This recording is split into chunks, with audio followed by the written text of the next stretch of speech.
If someone had said to me yesterday morning, when you go to plant club today, you're going to come home with 5 new plants, I would have had a lot of trouble believing that, because although I love plants and I'm absolutely plant crazy, I'm really happy with where my collection is at the moment. And so when I'm buying a new plant, I have a bit of a criteria for myself.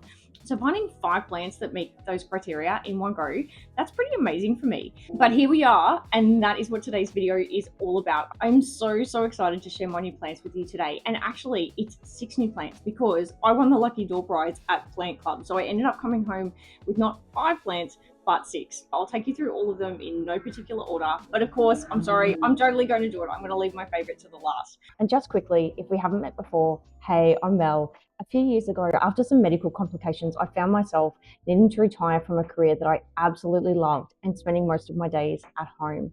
It was in my early adjustment phases where I discovered my love of houseplants, which has now turned into an absolute complete passion of mine. Once I got over my initial fear of killing plants, I began researching and experimenting. Fast forward to today, and I'm proud plant mum to over 150 plants. And this channel is all about bringing you along on my planty journey, mistakes and all, and giving you a bucket load of tips and tricks along the way so that hopefully you can bring some more greenery and calm into your home as well. So grab yourself a warm drink, get comfy, and let's talk about plants. So the first one is the lucky door prize. I could not believe that I won the lucky door prize, guys. It was so cool, actually. One of my very favorite local nurseries, the Plant Shack at Deception Bay, invited us along yesterday. They'd set up this covered area with a long table and tablecloth, plants in the middle, 3 lucky door prizes, and also a discount to spend on the day at the shop. It felt really special, and it was probably one of my favorite plant clubs so far. And one of my beautiful planty friends there yesterday reminded me it was our 12-month anniversary. I had totally forgotten, guys. I won't go into details, but both of my children have managed to do some very decent sporting injuries to themselves. One of them, thank goodness, touch wood, is on the mend, but it was his back that he hurt. The other one is going to need surgery, unfortunately. So it's been full mum mode, I have to say, and I completely missed it. I would have taken a cake along, but the Plant Shack made it feel really special. It was a complete fluke that I happened to book that on the 12-month anniversary. But back to this plant, the whole reason that you're here, this is a Philodendron Cherry Red. I don't know if the camera's going to do it any justice at all, but look at the color of those leaves. They are just stunning. It's huge as well. I just love this. See the colors? Feel so lucky to have won it. So obviously, got my plants home, all 6 of them, and did some research. Forever the scientist. I can't help myself. I've got my computer beside me so I don't miss anything. This was my only unplanned plant from yesterday, obviously. And I was so delighted when I researched and found out that this is a self-heading philodendron. Oh, so relieved, because I was worried if it was a crawler or a climber, they can take up more room, and space is a premium in my house. I'm forever looking for more space for my plants. Unlike my other 5 plants, I haven't decided where I'm going to put it yet.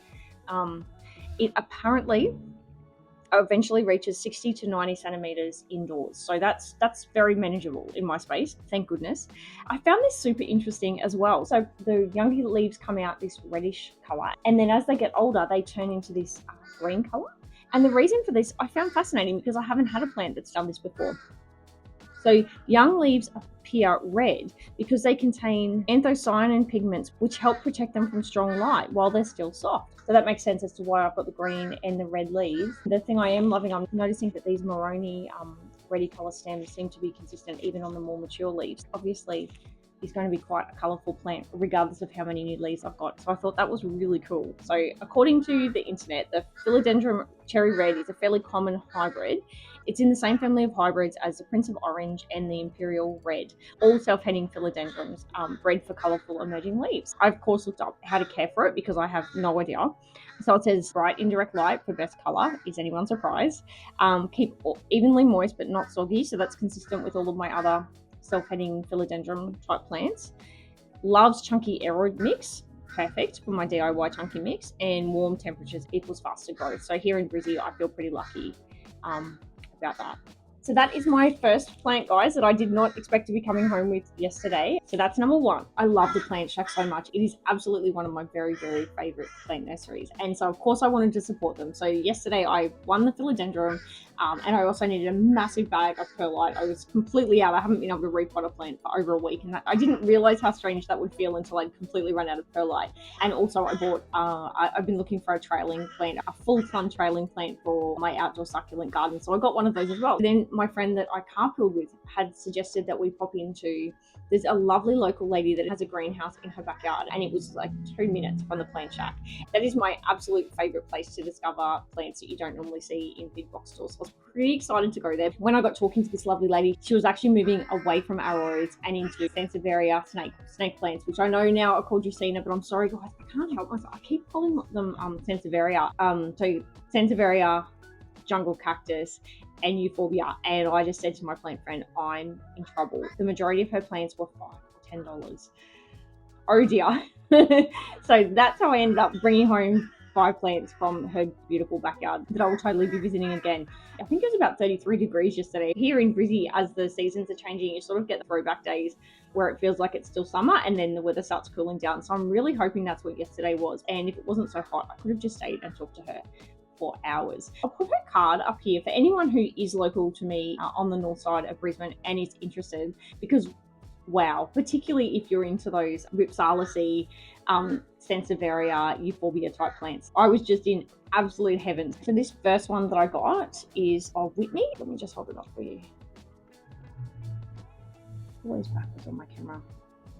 Look at the colours. Can you see the colours? So see how it's got the dark green in the middle, and then it's got the lighter variegation pattern on the outside. I was also really happy when I read about the Whitney, because this is one of the smaller rosette forming snake plants, which is perfect for me with regards to room, because I'm being so conscious about not bringing too many new plants into my collection and the space that I have. I am really getting into mixed pots of the same type of plant. I do have one other rosette style snake plant, so this will make a really nice mixed pot, I think. So the Sansevieria Whitney is a compact rosette snake plant with beautiful silver banding. It stays short and sculptural, making it perfect for shelves. My other little rosette Sansevieria, I do the same thing. It is just the perfect shelf filler. I love it. So this one was $10 from memory. I think each of them were $10, apart from the last one that I'm holding out on you guys for. It was actually $25. Finding plants that are so established and healthy for that price, it just felt like a really lovely plant day yesterday. So that is my new Whitney plant. Love it. So this next plant is Euphorbia, and it is the first plant to caught my eye when I opened that gate, and I knew that I was in massive trouble.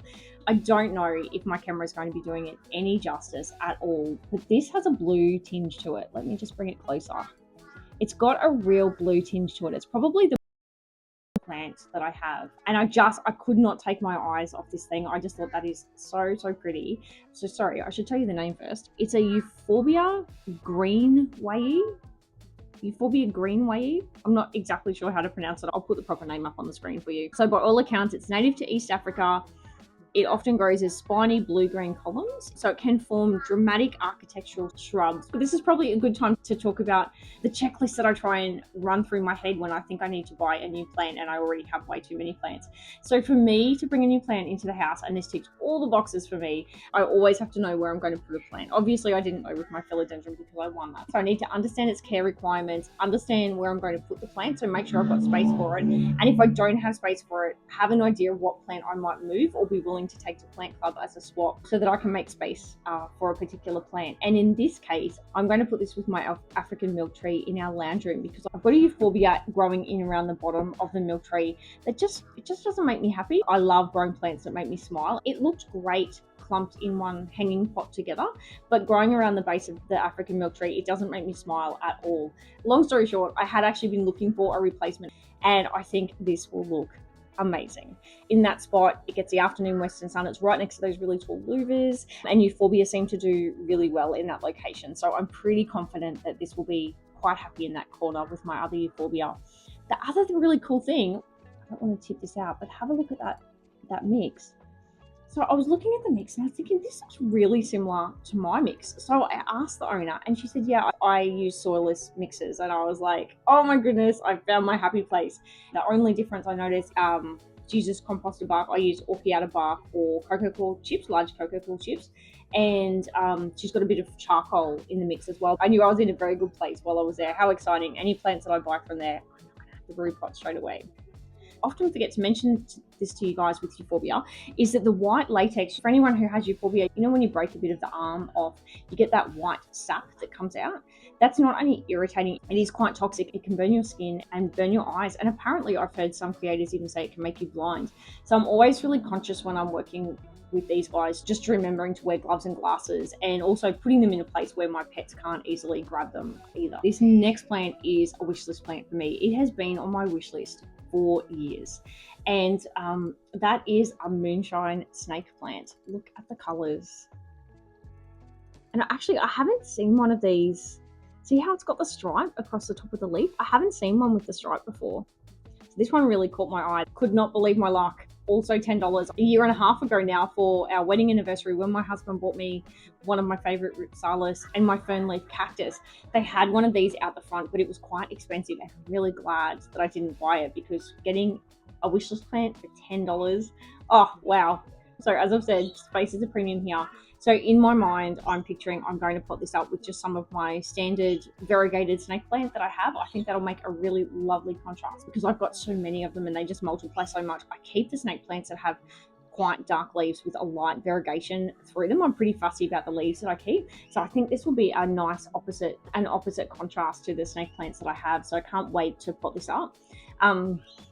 With this guy, yeah, this was one of the ones that the internet said, if the moonshine doesn't get enough light, the leaves will turn a darker green. So it's the bright light that keeps that moon colored look. I think where I'm going to put this guy is behind me with I'm pointing in the wrong direction. You can see the light starting to, the afternoon light starting to come through, and it also gets it in the morning. Snake plants love this location, so I think that's where the moonshine's going to go.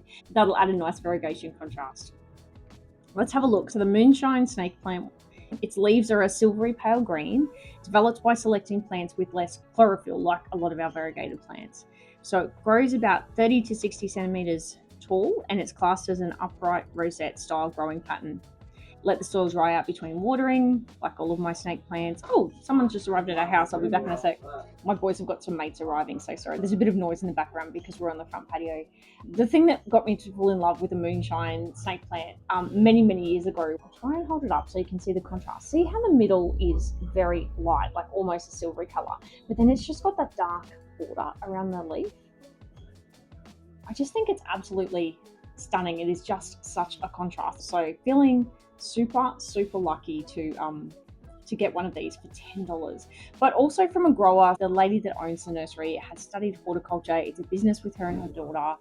She could have talked for plants about hours. It's an absolute passion for her as well. You can just really tell that she cares. And the thing that's really dangerous for me is that she's focused on 3 of my very favorite genus of plants. So I can absolutely see myself revisiting her shop. I think I'm going to have to think more strategically about more of the mixed pot situations, because there were at least 3 other plants that she had there that weren't ready for sale that I think I need to go back and have a look at.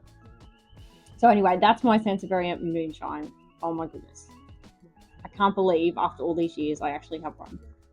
Number 5 is just a fun plant that I absolutely did not need, but it's a plant that always catches my eye when I do go to a nursery that has them, and once again was $10. You guys know I just adore jungle cactus. I can't help myself, and I've been wanting a curly sue for a long time. I wouldn't have put it as a wish list plant, but it was just a plant, you know that you're just going to eventually get one. I knew I was always going to have one of these. So curly sue, that's Daisy. She's gone inside to say hello, and now she wants to come back out with us. I'll just go and let her in. I'll just go let her in and I'll come back. Just like all of my jungle cactus, I just love their different leaves. I wish that you guys could feel how cool they are. They're just so much thicker than a normal leaf. And I love that they're sort of a cross between a cactus and an arrow. They're a little bit of both. They do need more water than a standard cactus. I don't necessarily buy them for their blooms, but apparently these guys get some really cool blooms on them as well, which I totally should have looked up before I did this video, but I'll make sure I put a picture of the blooms up here for you as well. But it's not the blooms that I bought this plant for. I love jungle cactus in general. They've just got really unique growing patterns, and I just think there's something really fun about them. I knew it was always a plant I was going to have in my collection. Let's look at the care requirements before I go on to my very last plant. So the curly sue is also known as the curly fishbone cactus. It's native to Central American rainforests, and unlike a desert cactus, it's actually an epiphytic jungle cactus. So it grows naturally on trees, for example. Its leaves also curl into amazing ribbon-like spirals, which is just so true. So growth pattern. So long trailing stems can grow to about 1 meter long in hanging baskets. And I'm actually thinking that this one is going to hang. So my beautiful new trellis that my husband put up for me, thank you to Bunnings. It just comes in a box and you put it together a little bit like something from IKEA. It was great. So I think it's actually going to hang on the trellis because same as the snake plant, these guys love lots of bright filtered light. So I think it will really enjoy growing here. And it will also, if it ever does flower for me, it'll provide a nice pop of colour there as well. So that'll be the first place I try anyway. So it needs bright indirect light, water more than a desert cactus, and loves airy orchid style mix. So I found these guys love my DIY chunky mix. So onto my very last plant for today. I feel like it needs a drum roll or something because even though I love snake plants, this style of snake plant I've never been drawn to before until I saw this particular plant, and I knew that I just couldn't leave the nursery without it. I had never ever seen a plant that looked like this before. Check out the colours. I really hope that my camera does justice. It's got that feathered, almost painted look on the leaf. And then look around the edge, guys. It's got like a coppery reddy colour around the edge. It's just stunning. This is a whale fin style snake plant. And apologies for anyone that loves whale fin. I don't know, I've never been drawn to the standard whale fin Sansevieria before. I'm not sure why, but when I saw this, I thought, I love that. It's almost like a piece of art. It's like it's been painted. So this is the name, which I'll also put up on the screen for you. I'm not even going to try to pronounce it. Also in that awesome mix. I'm not going to have to repot it anytime soon. The thing that worried me when I read a little bit about this plant is that with many whalefin cactus, got cactus on the brain. With many whalefin snake plants, apparently they can revert. So apparently their variegation can be unstable. So snake plants actually are very easily propagated from their leaves, but apparently whalefin snake plants, if you propagate from a leaf, the variegation can be unstable. Whereas if you propagate from a rhizome, you've got more of a chance of the variegation staying stable. So I've got my fingers crossed. I've done lots and lots of zoom in photos for ChatGPT. Oh goodness, I'm tipping soil mix everywhere. Apparently because the variegation goes right down to the rhizome, this has the best chance that it's not going to revert. Also, if I make sure that I'm giving it lots of lovely bright light, not overwatering it, keeping it healthy. My Syngonium Fantasy is another one of those plants where the color can revert, and that actually did happen to me. I bought a Syngonium Fantasy online. It wasn't good variegation to start with, and really quickly it started going all green on me. That was my first experience with unstable variegation, so this makes me a little bit nervous, but at the same time the lady was lovely. She had loads and loads of growing experience. She really cares about her plants, and this is one of her favorite genus, so feeling pretty confident about this one. But here's some interesting facts that I learned about the whalefin cactus. So whale fins grow from underground rhizomes, and each new leaf is essentially a new growth point, which means some pups may come up fully green, while others may keep the same variegation. Occasionally, you can even get stronger variegation. So the plant itself may be stable, but individual leaves can vary, which I found super interesting. So what improves your chances of keeping the variegation? So bright indirect light. So variegated Sansevierias, like many variegated plants, need more light to keep their color. Avoid low light, which can push Sansevierias towards greener growth. Propagate from pups, including the rhizome, and not just chopping off a leaf and putting it in soil or water like you can with all snake plants. Another cool fact that I didn't realize about whalefin cactuses, whalefin snake plants, which I think makes it even more unique and a bit sculpturally or like a piece of art. So whalefins often grow one giant leaf at a time. So you might see one leaf for an entire year, and then suddenly a second leaf appears. That's why many planting people love them, because they feel slow, sculptural, and a little dramatic. So I'm a bit excited and nervous to see how this one grows. It does look like, without tipping this whole thing over, right in the middle, I can show you guys, right down there, it looks like there might be another pup already starting. So it'd be interesting to see what color that one comes out at. I had actually filmed a plant update video, and then when I went to Plant Club and got all these beautiful new plants, of course I was going to film this for you guys. But I think I'm going to make some changes to my update video. We did a round table at Plant Club, and the thing that everyone wanted to ask me about when we talked about our plant collection for the month was, I have been hammered with pests, guys, like hammered. I don't know that I've ever had so many pests in my collection at once, and such a variety as well. And so everyone found that quite interesting and then wanted to know how I was treating them, and also offered me some really good advice on how to treat them, which I'm trying some of those at the moment. I think I'm going to completely refilm that video focusing on pests because I've got such a variety at the moment. I think it might make a really interesting video. So that's probably what next week is going to be about. And in the interim, these guys are going to be segregated, not because I think they might have pests, always a risk with new plants, but also so they don't get any of the pests that my plants that just seem to keep popping up day by day. This morning, literally, and I'll talk about it next week, my rabbit foot fern has scale. Seriously, it has never in the whole time that I've owned it had any pests. And I turned my head, the light caught it, and I was like, what is all over the leaves? And it is covered. And that was just this morning. And that just feels like it's been the complete story of the last sort of month and a half for me. So anyway, that's something that we can talk about next week. I know you guys always appreciate talking about pests, and because there's no one right way to treat them. There's lots of different ideas around treating pests, and I am far from an expert, but would love to share my ideas with you guys. But until my next video, guys, I hope you have an absolutely wonderful and plenty week. Take care, and I'll see you next time.